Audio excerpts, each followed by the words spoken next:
Hello dear students, मैं हूं मिथिलेश कुमार और आप सभी लोगों का स्वागत करता हूं उदित फार्मेसी के ऑनलाइन लर्निंग प्लेटफॉर्म पर। कैसे हैं आप सभी लोग? आशा करता हूं अच्छे होंगे, स्वस्थ होंगे और मस्त होंगे। फार्मास्यूटिक्स का टॉप 100 एमसीक्यू सीरीज़ है जिसका ये पार्ट 6 रहने वाला है। एंड अभी पार्ट 6 में हम लोग, ये लास्ट पार्ट है एमसीक्यूज़ का, फिर इसके बाद आपको फिलिप्स और वन वर्ड्स भी मैं ट्राई करूंगा करवा दूं, ठीक है। हाँ, तो क्वेश्चन नंबर 81 है। लेकिन इस बात का ध्यान रखना कि ऐसा कुछ नहीं है कि आपको फिलिप्स और वन वर्ड्स में कुछ अलग देखने को मिलेगा। यही एपीआई का फुल फॉर्म वन वर्ड में पूछ लेगा, फिलिप्स में पूछ सकता है क्या? नहीं पूछ सकता है। तो ओवरऑल कहने का मतलब है कि आप यहाँ तक कर लिए हो तो कुछ छूटेगा नहीं, आपका सब सही हो जाएगा, ठीक है। बस टॉप 20 जो आपको कराया गया वो कर लो और टॉप 100 जो आपको कराया जा रहा है ये दोनों, बस। और उसके बाद वन शॉट देख के स्वाहा कर दो, है ना। चलो भाई, अब समय आ गया है कि क्वेश्चन देखते सही तो आंसर क्लिक करना चाहिए। आंसर ए, वाओ ग्रेट, बहुत बढ़िया। देखो क्वेश्चन आया हुआ है, एपीआई स्टैंड्स फॉर एपीआई का फुल फॉर्म क्या होता है? Active pharmaceutical ingredient. तो पहला ही ऑप्शन सही है। एक्टिव फार्माकोलॉजिकल इंग्रेडिएंट नहीं, एक्चुअल फार्मास्यूटिकल इंग्रेडिएंट नहीं, एडवांस्ड फार्मास्यूटिकल इंग्रेडिएंट नहीं, एक्टिव फार्मास्यूटिकल इंग्रेडिएंट। अच्छा, ये एक्टिव फार्मास्यूटिकल इंग्रेडिएंट जो है सर, ये एक्टिव फार्मास्यूटिकल इंग्रेडिएंट जो आपका है, इसका क्या थेरेपेटिक वैल्यू होता है या नहीं होता है? थेरेपेटिक वैल्यू होता है, थेरेपेटिक वैल्यू होता है, बताओ यस और नो, यस और नो। यस, दवा का वह हिस्सा जिसका एक्चुअली मेडिसिनल इफेक्ट और थेरेपेटिक वैल्यू होता है वो है आपका एपीआई। यही, इसी की वजह से तो बुखार मतलब बीमारी ठीक होती है। बाकी इसके अलावा कोई भी डोजेस फॉर्म, कोई भी डोजेस फॉर्म दो चीज़ों से मिलकर बनाता है। एक तो उसका एपीआई है, एक्टिव फार्मास्यूटिकल इंग्रेडिएंट, एंड दूसरा चीज़ है एक्सीपिएंट। एक्सीपिएंट, एक्सीपिएंट जिसको फार्मास्यूटिकल एड्स कहते हैं, फार्मास्यूटिकल एड्स कहते हैं, फार्मास्यूटिकल एड्स कहते हैं, करेक्ट। हाँ, ये होता है एक्सीपिएंट्स, करेक्ट। हाँ फार्मास्यूटिकल एड्स। चलो भाई, तो ये देखो कोई भी डोजेस फॉर्म है वो दो चीज़ों से मिलकर बना हुआ है, एपीआई एक्टिव फार्मास्यूटिकल इंग्रेडिएंट, और दूसरा चीज़ हो जाता है एक्सीपिएंट्स जिसको एडिटिव्स कहते हैं, करेक्ट। हाँ, यही एपीआई है जो कि थेरेपेटिक वैल्यू रखता है। चलो भैया, क्वेश्चन नंबर 82 जो कि बीमारी को ठीक करता है भाई। क्वेश्चन नंबर 82 है, which of the following substance is use to prevent oxidation reaction. इसमें से कौन से ऐसे सब्सटेंस है जो ऑक्सीडेशन रिएक्शन को प्रिवेंट करता है? Preservatives, antioxidants, surfactants, deflocculating agents. जवाब दीजिए। Which of the following substance is use to prevent oxidation reaction. तो ऑक्सीडेशन रिएक्शन को प्रिवेंट करने के लिए जो होते हैं वो होते हैं एंटीऑक्सीडेंट्स। वो क्या होते हैं? एंटीऑक्सीडेंट्स। एंटीऑक्सीडेंट्स वो क्या होते हैं? एंटीऑक्सीडेंट्स होते हैं, करेक्ट, बहुत बढ़िया। चलो, तो एंटीऑक्सीडेंट का मतलब क्या होता है सर? तो एंटीऑक्सीडेंट्स एक प्रकार का क्या है, प्रिजर्वेटिव्स के तौर पर यूज़ किया जाता है शूटिक्स में, जो कि आपके they are use to reduce oxidation of active compounds. जो भी एक्टिव कंपाउंड्स हैं उसके ऑक्सीडेशन को प्रिवेंट करता है एंड फ्री रेडिकल्स बनने से बचाता है, जिससे उसकी सेल्फ लाइफ बढ़ती है और वो ख़राब जल्दी नहीं होता है, करेक्ट। हाँ, बाकी ये चीज़ें आपको दिख गई। आगे टॉपिक दिया हुआ इसी में, एंटी माइक्रोबियल प्रिजर्वेटिव्स। क्या होते हैं सर एंटी माइक्रोबियल प्रिजर्वेटिव्स? तो जो भी मल्टी डोज कंटेनर होता है ना, जैसे ये वाइल हो गया जिसमें आपके 5 ml 10 ml दवाएं रखी होती हैं, तो उसमें से 2-4 बार इंजेक्ट करके निकाला जाता है, तो इसमें कंटामिनेशन के चांसेस बहुत ज़्यादा होती हैं, इसलिए इसमें एंटी माइक्रोबियल प्रिजर्वेटिव ऐड होता है ताकि दवा की प्रॉपर्टी खराब ना हो। It is added in a product to minimise risk of spoilage, spoilage की रिस्क को कम करना, and kill low level of contamination, और उसमें से जो भी कंटामिनेशन है उसको किल करना, that are induced during storage और repeated use of multidose containers, ठीक है। क्वेश्चन नंबर 83 है, question number 83, the substance that are active against gram positive and gram negative micro organisms are. बताओ भाई, the substances that are active against gram positive and gram negative micro organisms are, क्या होगा?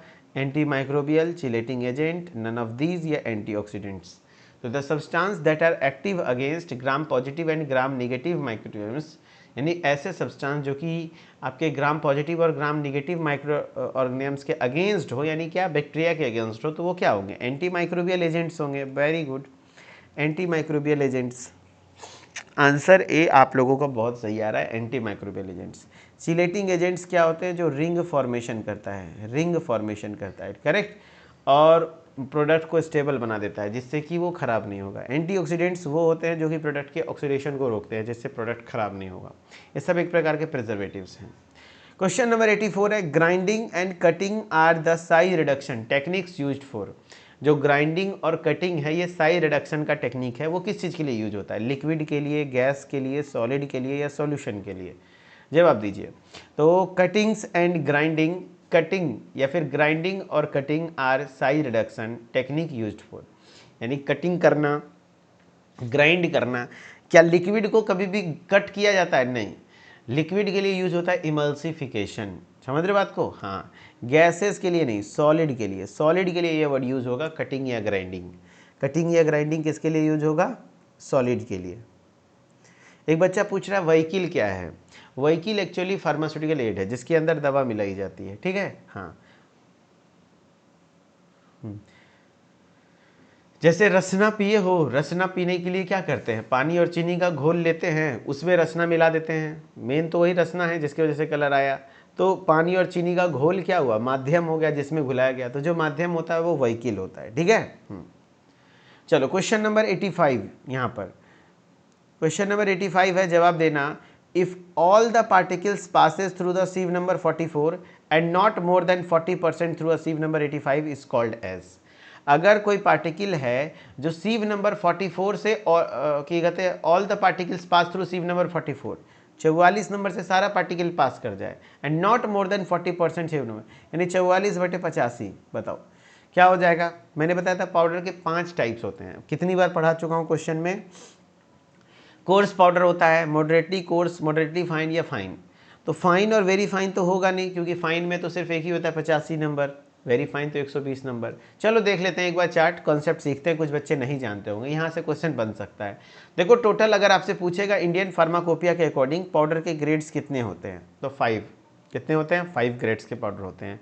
पहला है course powder, दूसरा है moderately coarse powder, तीसरा है मॉडरेटली फाइन पाउडर, चौथा है फाइन पाउडर, पांचवा है वेरी फाइन पाउडर। ये 5 पाउडर्स होते हैं, करेक्ट। हाँ, अब देखो इसमें दो चीज़ें ध्यान रखना होता है।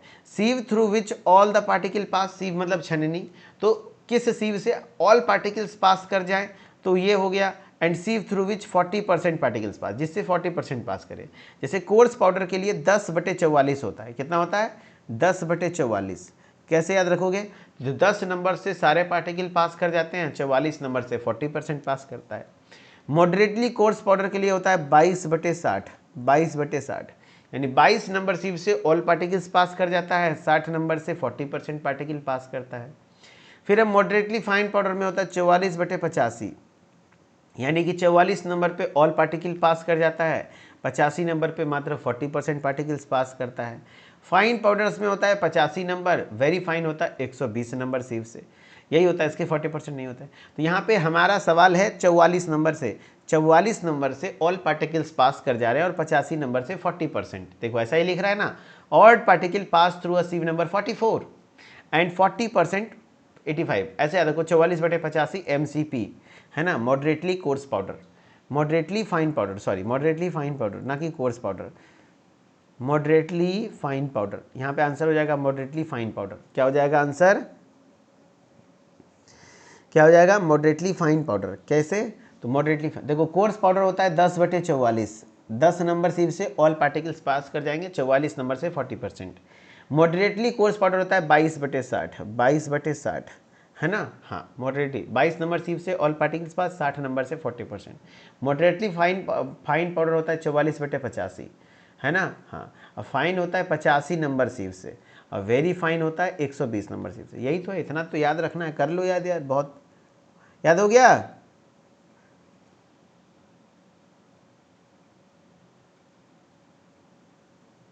बैच में कोई भी फाइल PDF क्यों नहीं खुल रहा है? क्या बात कर रहे हो चौहान जी?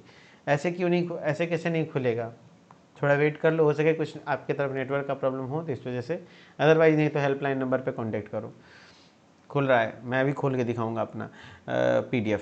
चलो क्वेश्चन नंबर आपका 86, very fine powders must be passed through which sieve number. देखो पूछा हुआ सवाल है, वेरी फास्ट हकीकत है very fine powders, very fine powder कितने नंबर सीव से पास करता है?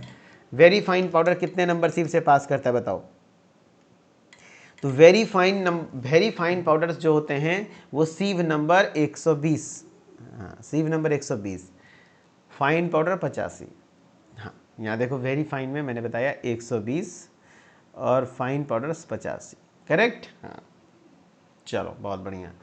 क्वेश्चन नंबर 87 है, in decoction boiling is continued for a period of.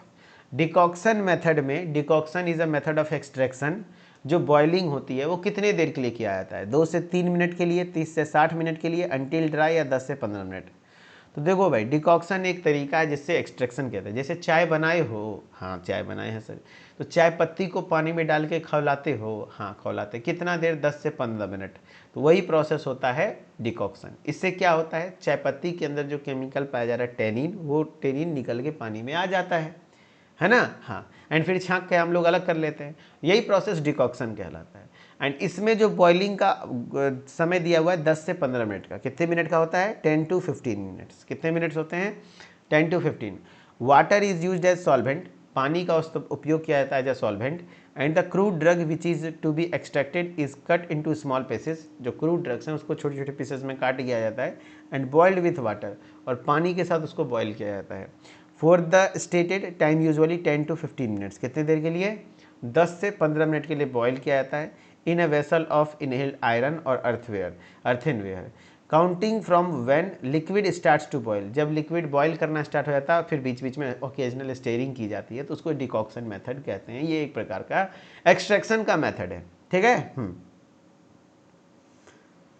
Paper वाले दिन कितने बजे वन शॉट चलेगा? देखो भाई शूटिक्स का तो पहले से कराया जा रहा है, तो उसके लिए कोई दिक्कत नहीं है, आप लोग पहले से ही पढ़ पढ़ के जा रहे हो। जब शूटिक्स का एग्जाम दे के आओगे तब मेन वन शॉट शुरू होगा, क्योंकि कोग्नोसी का, शूटिक्स का तो चल ही रहा है। अब फिर से अच्छा कितने शूटिक्स का आप लोगों से मैं पूछ रहा हूँ, क्या शूटिक्स का फिर से वन शॉट कराया जाएगा? अभी जो कराया जा रहा है फिर से पढ़ना है क्या? फिर से वन शॉट होगा?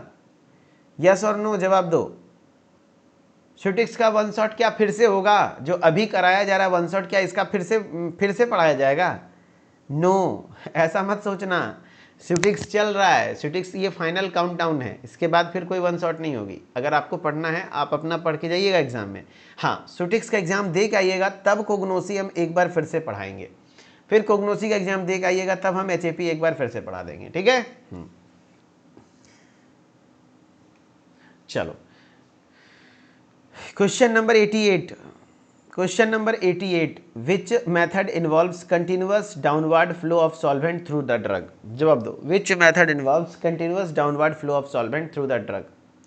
कौन से मेथड में कंटिन्यूअस डाउनवर्ड फ्लो होता है सॉल्वेंट के द्वारा ड्रग का? तो परकोलेशन में, परकोलेशन डाउनवर्ड डिस्प्लेसमेंट मेथड ही होता है।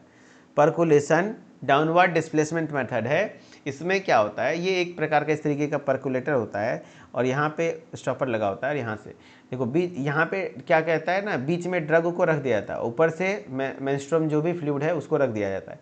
वो फ्लूइड इसको क्रॉस करके धीरे धीरे धीरे धीरे नीचे आता है और उसमें से केमिकल गिरते हैं, केमिकल जो आ जाता है वो आ जाता है, तो वो होता है परकोलेशन। क्या होता है? Percolation, correct. हाँ question number 89, common solvent used in the infusion process include. Infusion क्या होता है पता है? Infusion is the process of extraction. Extraction का एक प्रक्रिया है इन्फ्यूजन, जिसमें जो भी ड्रग पार्टिकल्स हैं उसको पानी में या फिर कोई सॉल्वेंट में डाल के कुछ देर के लिए छोड़ दिया जाता है और फिर ऑटोमेटिक उसका सारा जो भी एक्टिव कंस्टिट्यूएंट है वो पानी में आ जाता है।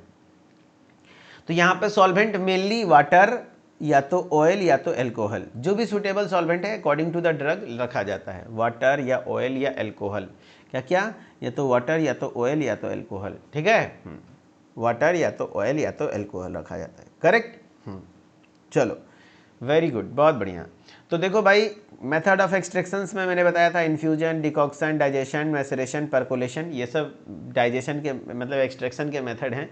जो भी क्रूड ड्रग्स है उसके अंदर से जो एपीआई निकाले जाते हैं उसका मेथड है। उसमें इन्फ्यूजन एक ऐसा मेथड है, it is the process of extracting chemical compound और flavours from plant material is solvent as water, oil और एल्कोहल। यानी कि जो भी सॉल्वेंट है आपका प्लांट वाटर, मतलब वाटर, ऑयल या एल्कोहल, उसमें ड्रग पार्टिकल्स को क्या किया जाता है? सोक करके रख दिया जाता है, ठीक है। By allowing the material to remain suspended in the solvent over time, यानी कुछ देर के लिए उसी सॉल्वेंट में रख दिया जाता है। एंड सॉल्वेंट मुख्यतः वाटर, ऑयल और अल्कोहल यूज किया जाता है, ठीक है। चलो क्वेश्चन नंबर 90 है, what is the main use of double cone blender. ओ हो, डबल कोन ब्लेंडर का क्या यूज है, प्लीज अभी कर दो वन शॉट रिवीजन कोग्नोसी और एचएपी का। गुरुचंद्र जी, जिसको वन शॉट रिवीजन करना है, तो एक्चुअली हम लोग वन शॉट में क्या पढ़ा रहे हैं, टॉप 20 पढ़ा रहे हैं। अभी टॉप 20 आप अपना एचएपी का भी पढ़ते रहिए। अरे कराया हुआ है कि नहीं, यस। आपको वन शॉट करना है कर लो, आपको टॉप 20 भी है, मैं दिखा देता हूँ ऐप पर टॉप 20 भी है। इवन वन शॉट पढ़ना चाहते हो तो वन शॉट भी कराया हुआ है पहले से ही, प्रीवियस ईयर का, वही, कुछ अलग थोड़ी करवाएंगे। पढ़ना चाहते हो पढ़ो, कोग्नोसी करना चाहते हो इसका भी टॉप 20 कराया हुआ है, पढ़ो। वन शॉट कराया हुआ है, करो। बस आपको खुद पढ़ना है या हमको पढ़वाना है, ये बोलो। अगर आपको खुद पढ़ना है तो ऐप पर सब कुछ दिया हुआ है, बोलो है कि नहीं, यस और no. What is the main use of double cone blender, तो मिक्सिंग ऑफ पाउडर्स और ग्रेन्यूल्स, पाउडर और ग्रेन्यूल के मिक्सिंग के लिए यूज किया जाता है डबल कोन ब्लेंडर, है ना। हाँ, डबल कोन ब्लेंडर के मिक्सिंग के लिए, यानी कि double cone blender it is a machine that is use to mix और ब्लेंड ग्रेन्यूल्स, ग्रेन्यूल्स को ब्लेंड करने के लिए, ड्राई पाउडर्स को ब्लेंड करने के लिए यूज किया जाता है। They are made up of stainless steel, ये स्टेनलेस स्टील से बने होते हैं। It has different capacities depending on the need, different capacities, ये होता है डबल कोन ब्लेंडर। इसमें पाउडर या ग्रेन्यूल्स को डाल करके मिक्स किया जाता है, करेक्ट। क्वेश्चन नंबर 91 है, extended release tablets typically release drug over how long, यानी जो भी एक्सटेंडेड रिलीज टैबलेट्स होते हैं या सस्टेंड रिलीज टैबलेट्स होते हैं, तो कितने देर तक धीरे धीरे टैबलेट रिलीज होता रहता है, 30 मिनट, 1 घंटा, आपका 6 घंटा, 12 से 24 घंटा, बताइए। तो जो भी एक्सटेंडेड रिलीज टैबलेट्स होते हैं, एक्सटेंडेड रिलीज ड्रग होते हैं, उसमें दवाएं धीरे धीरे रिलीज होती रहती है, धीरे धीरे, तो 12 से 24 घंटे, 12 से 24 घंटे, ठीक है। 12 to 24 आवर्स। देखो, एक्सटेंडेड रिलीज टैबलेट्स को design to release their medication in controlled manner, the slowly release drug into the body, body में धीरे धीरे रिलीज होता रहता है लगभग 12 से 24 घंटे तक, ठीक है। इसी को कंट्रोल रिलीज टैबलेट CR लिखा होता है, जैसे SR, जैसे पेंटॉप DSR आता है ना, sustained release, delayed release, modified release बोला जाता है। चलो क्वेश्चन नंबर 92 है, which instrument is use to test friability of tablets, कौन सा इंस्ट्रूमेंट है जो कि टैबलेट के फ्राइबिलिटी टेस्ट के लिए यूज किया जाता है। अर्वेका टेस्टर, रोच फ्राइबिलेटर, फाइजर टेस्टर, मोन्सांटो टेस्टर, जवाब दो। अब एग्जाम डेट चेंज होगा जी, एडमिट कार्ड आ गया, अब एग्जाम डेट चेंज होते रहेगा, आप लोग भी ना। Which instrument is use to test friability of tablets, tablet की फ्राइबिलिटी के टेस्ट के लिए रॉच फ्राइबिलेटर का इस्तेमाल किया जाता है। किसका, रॉच फ्राइबिलेटर, बहुत बढ़िया। तो फ्राइबिलिटी टेस्ट के लिए it is official in USP। देखो, ये नॉन ऑफिशियल टेस्ट माना जाता है इंडियन फार्माकोपिया के अकॉर्डिंग, लेकिन USP में इसको फ्राइबिलिटी टेस्ट, टैबलेट का जो फ्राइबिलिटी टेस्ट है उसको कहा जाता है, बट नॉट इन IP, है ना। It is official in USP में ऑफिशियल है, लेकिन इंडियन फार्माकोपिया में ऑफिशियल नहीं है। ये देखो रॉच फ्राइबिलेटर है, एक्चुअली ना टैबलेट के फ्राइबिलिटी टेस्ट के लिए यूज किया जाता है। क्या होता है टैबलेट का फ्राइबिलिटी टेस्ट, तो टैबलेट को, ये मशीन है, इसके अंदर यहाँ पे टैबलेट को रखा जाता है, ठीक है, और इसको घुमाया जाता है। और क्या रेट होता है इसका घुमाने का, it is operated on 25 rotation पर मिनट, 25 रोटेशन पर मिनट फॉर 4 मिनट, 4 मिनट तक घुमाते हैं और 25 RPM का स्पीड रखते हैं, यानी हर मिनट में 25 बार घुमाते हैं और 4 मिनट तक यानी 100 बार घुमाते हैं, ठीक है। और उसमें देखा जाता है कि उसका जो टैबलेट है उसमें से कितना उसका मास घट गया, क्योंकि जैसे घूमेगा तो झड़ेगा कुछ पार्टिकल्स, तो पहले से वजन कर लिया जाता है और फिर फ्राइबिलेटर में घुमा करके उसका बाद में वजन करते हैं। अगर वजन 0.5 to 1% घट गया तो यानी पास कर गया, ज़्यादा घट गया तो भी दिक्कत है, नहीं घटा तो भी दिक्कत है, ठीक है। तो it is known as Roche friabilator, machine का नाम है Roche friabilator. Tablet hardness is not as absolute indicator of strength, सिर्फ टैबलेट का हार्डनेस देख लेना कि कितना मजबूत है, ये एब्सोल्यूट इंडिकेटर नहीं है कि टैबलेट बढ़िया है। इसके लिए हम लोग क्या करते हैं, फ्राइबिलिटी टेस्ट करते हैं। तो फ्राइबिलिटी टेस्ट में क्या होता है, प्री वेक्ड टैबलेट, यानी पहले से वजन किया हुआ टैबलेट को हम लोग फ्राइबिलेटर में रखते हैं और उसको घुमाते हैं 25 रोटेशन पर मिनट फॉर 4 मिनट, 4 मिनट के लिए 25 RPM के स्पीड से घुमाते हैं। टैबलेट आर देन डस्टेड, फिर उसके बाद टैबलेट थोड़ा झड़ के डस्ट निकल जाता है उसमें से, उसको फिर वापस से रीवेग कर लेते हैं, वापस से नापते हैं। Tablet that lose less than 0.5 to 1% of their weight, tablet अपना लगभग 0.5 to 1% मास लूज कर जाता है, दे आर जनरली एक्सेप्टेबल, जो कि जनरली एक्सेप्टेबल है ना। हाँ, तो 0.5 to 1% मास क्या होता है, पार्टिकल टैबलेट जो अपना जो मास है वो लूज कर जाता है, ठीक है। जब लूज करता है तो समझ रहे हो बात को, तो फिर उसको माना जाता है कि हाँ भैया टैबलेट की फ्राइबिलिटी टेस्ट परफेक्ट है।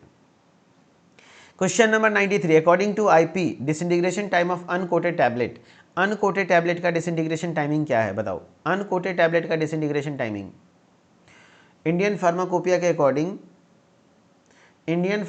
के अकॉर्डिंग अनकोटेड टैबलेट का disintegration timing 15 minutes, 20 minute, 30 minute, 5 minute, 60 minute.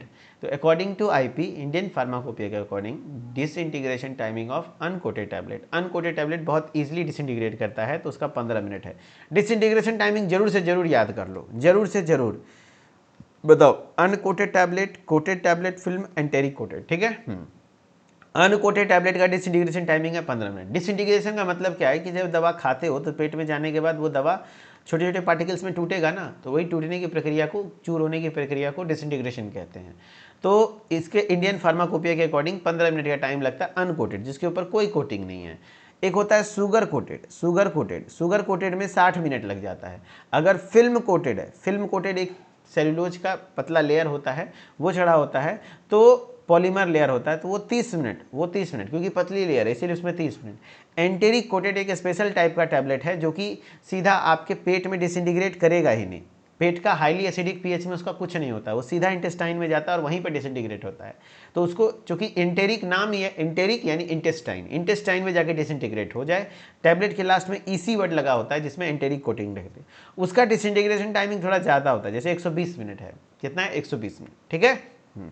जैसे क्वेश्चन है, देखो यहां से सवाल एक और बार पूछा गया, enteric coated tablets disintegration time as per IP is.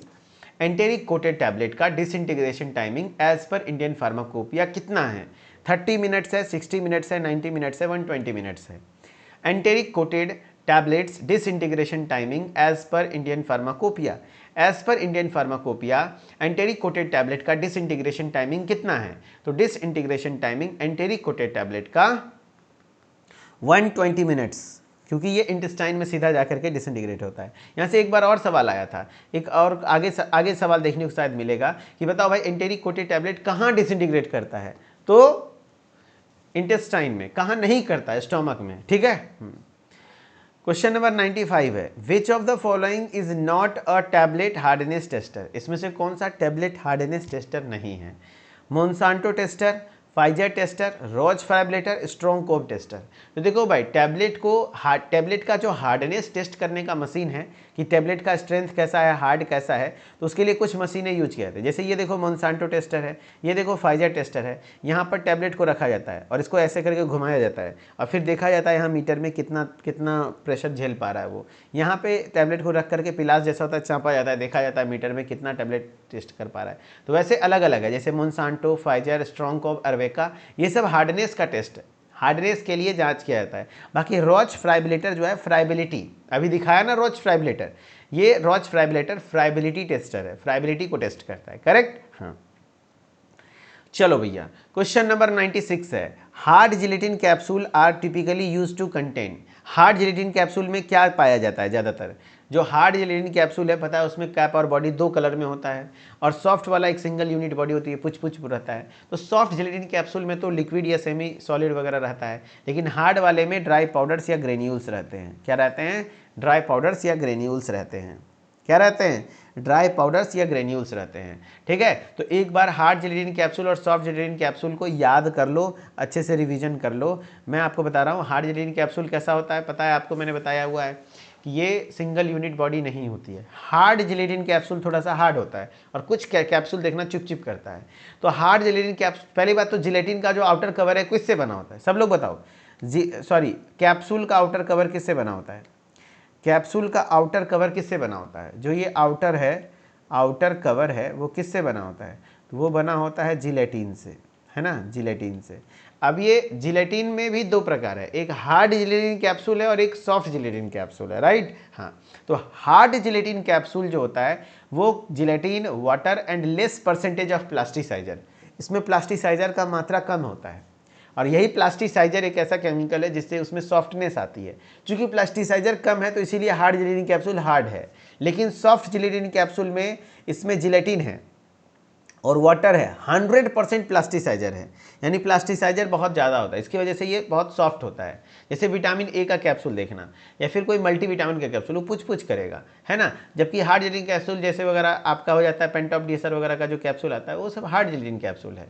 अच्छा, इसमें देखना इट हैज़ 2 पार्ट्स, इसके 2 हिस्से बने होते हैं, खुलता भी है, ये खोल भी सकते हो। बॉडी कैप, जैसे आपका बिकोसुल का कैप्सूल आता है, ये हार्ड जिलेटिन कैप्सूल है, बॉडी और कैप में आपका डिवाइड हो जाएगा, खुल जाएगा, बॉडी होता है एक कैप होता है, लेकिन ये एक सिंगल यूनिट बॉडी होती है, ठीक है। ये सिलिंड्रिकल और हेमी स्फेरिकल एंड जैसा शेप होता है, ये डिफरेंट अवेलेबल डिफरेंट शेप में, जैसे ओवल या स्फेरिकल हो सकता है। ये लाइन इंपॉर्टेंट है, अवेलेबल इन 8 स्टैंडर्ड साइज, कितने साइज में अवेलेबल है, 8 डिफरेंट स्टैंडर्ड साइज में अवेलेबल है। सबसे बड़ा वाला 000 है, सबसे छोटा वाला 5 है, लार्जेस्ट 000 कैप्सूल, स्मॉलेस्ट 5 वाला कैप्सूल, ठीक है। तो 000 आपका सबसे बड़ा है, 5 है स्मॉलेस्ट, ठीक है। इसमें है no standard size but available in different sizes, कोई स्टैंडर्ड साइज तो नहीं है सॉफ्ट जिलेटिन कैप्सूल का, लेकिन हाँ डिफरेंट साइज में अवेलेबल है। ओनली सुटेबल फॉर सॉलिड्स, कुछ सॉलिड के लिए सुटेबल होता है, मतलब यहाँ पे सिर्फ सॉलिड ही सुटेबल है, यानी सॉलिड ही भरा जाता है, या तो पाउडर भरा जाएगा या तो ग्रेन्यूल्स भरा जाएगा, जबकि इसमें सॉलिड और सेमी सॉलिड लिक्विड सब भरा जाता है, लेकिन ज़्यादातर देखने को मिलता है लिक्विड ही भरा जाता है सॉफ्ट जिलेटिन कैप्सूल में। हार्ड जिलेटिन कैप्सूल को आप सीलिंग, पहले सील्ड और hand feeling and ceiling is possible, यानी हाथ से भर सकते हैं, हाथ से भर के सील कर सकते हैं, लेकिन इसमें फीलिंग और सीलिंग एक साथ प्रोसेस होता है, यूनिट कंबाइंड ऑपरेशन है, मशीन से होता है, हाथ से नहीं कर सकते हैं, ठीक है। ये कुछ अंतर है, एग्जाम में लिखने भी आता है, हार्ड और सॉफ्ट जिलेटिन कैप्सूल में अंतर लिखो तो आप लिख देना। क्वेश्चन नंबर 97 है, सॉफ्ट जिलेटिन कैप्सूल कंटेन, बताओ नो प्लास्टिसाइजर, नहीं, सॉफ्ट है तो उसमें प्लास्टिसाइजर होगा और 100% होगा, लेस नहीं, 100% प्लास्टिसाइजर, यानी हाई अमाउंट में प्लास्टिसाइजर पाया जाता है, हाई अमाउंट में प्लास्टिसाइजर पाया जाता है, ठीक है। Question number 98, which coating type use cellulose derivative like hydroxy propyl cellulose, कौन सी कोटिंग है जिसमें सेलुलोज डेरिवेटिव्स होते हैं जैसे हाइड्रोक्सी प्रोपाइल सेलुलोज, बताओ कौन सा ऐसा कोटिंग है जिसमें cellulose derivative hydroxy propyl cellulose पाए जाते हैं। तो मैंने बताया था सेलुलोज का जो हाइड्रोक्सी प्रोपाइल सेलुलोज कोटिंग है वो फिल्म कोटिंग में होती है, एंटेरिक कोटिंग में नहीं होता। शुगर कोटिंग में तो शुगर की लेयर होती है, तो यहाँ फिल्म कोटिंग होगा, फिल्म कोटिंग। फिल्म एक थीन लेयर होता है, उसकी चढ़ाई जाती है, और इसका डिसइंटीग्रेशन टाइमिंग मैंने बता रखा है 30 मिनट्स होता है, 30 मिनट्स, कितना होता है, 30 मिनट होता है, करेक्ट। हाँ, तो ये देखो फिल्म कोटिंग है, फिल्म कोटिंग में क्या है, film coating involves deposition of a thin layer of polymeric material on tablet coat, tablet के ऊपर एक थीन पॉलीमर का लेयर चढ़ाया जाता है। The film forming substance is usually cellulose derivative, यानी जो फिल्म फॉर्मिंग सब्सटेंस है जनरली वो सेलुलोज का डेरिवेटिव होता है, जैसे हाइड्रोक्सी प्रोपाइल सेलुलोज या मिथाइल सेलुलोज, जो कि डिसॉल्व कर जाता है सुटेबल एक्वस या नॉन एक्वस सॉल्वेंट में, ठीक है। क्वेश्चन नंबर 99 है, enteric coating is design to, enteric coating को किस तरीके से डिजाइन की गई है, एंटेरिक कोटिंग को किस तरीके से डिजाइन की गई है, प्लास्टिसाइजर केमिकल है और क्या, चलो एंटेरिक कोटिंग इज डिजाइन, तो एंटेरिक कोटिंग मैंने बताया था ना कहाँ, ये pass through the stomach intact, मैंने कि स्टोमक से एज इट इज पास कर जाता है and disintegrate into the intestine, पहला ही ऑप्शन है ना, पहला ही ऑप्शन सही हो जाएगा। डिजॉल्व इन द माउथ, ये ओरली डिसइंटीग्रेशन टैबलेट कहते हैं, ओडीटी, या फिर फास्ट डिजॉल्विंग टैबलेट, एफडीटी कहते हैं इसको। डिसइंटीग्रेट इन द स्टोमक तो नॉर्मली है, ये नहीं है, आपका आंसर हो जाएगा A, enteric coating tablet is as it is stomach में पास कर जाता है, ठीक है।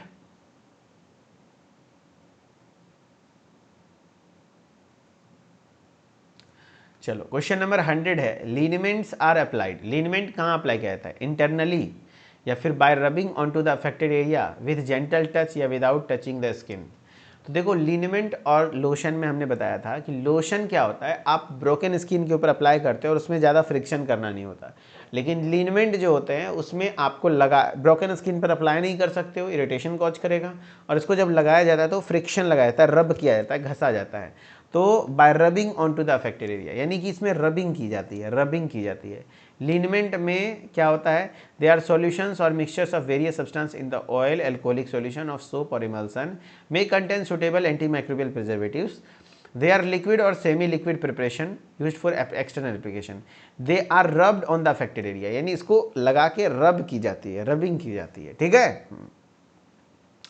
That's all. 100 MCQs आपके खत्म हुए यहाँ पर, है ना। थैंक यू सो मच, बहुत बहुत शुक्रिया, धन्यवाद। इसको टॉप 100 MCQs आपने कवर किया है तो अपने आप को भाई शाबाशी दे दो यार, टेंशन ना लो, आपके लिए सफिशिएंट है, मोर देन सफिशिएंट है। आप टॉप 20 पढ़ रहे हो, पढ़ लिए हो, टॉप 100 MCQ कर लिए हो।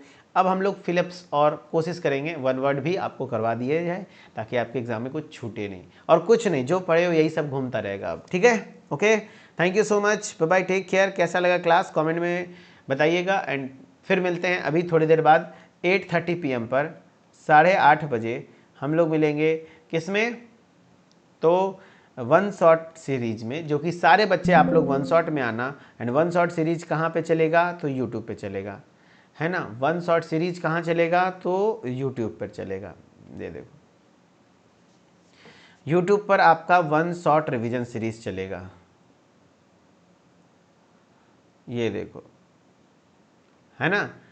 सभी लोग आ जाओ भाई वन शॉट में, और यहाँ फार्मास्यूटिक्स का लाइव क्लास अभी स्टार्ट होगा, ठीक है। चलो, okay, thank you so much, bye bye, take care. Okay, thank you. चलिए ठीक है, फिर मिलते हैं वन शॉट में। Okay, thank you.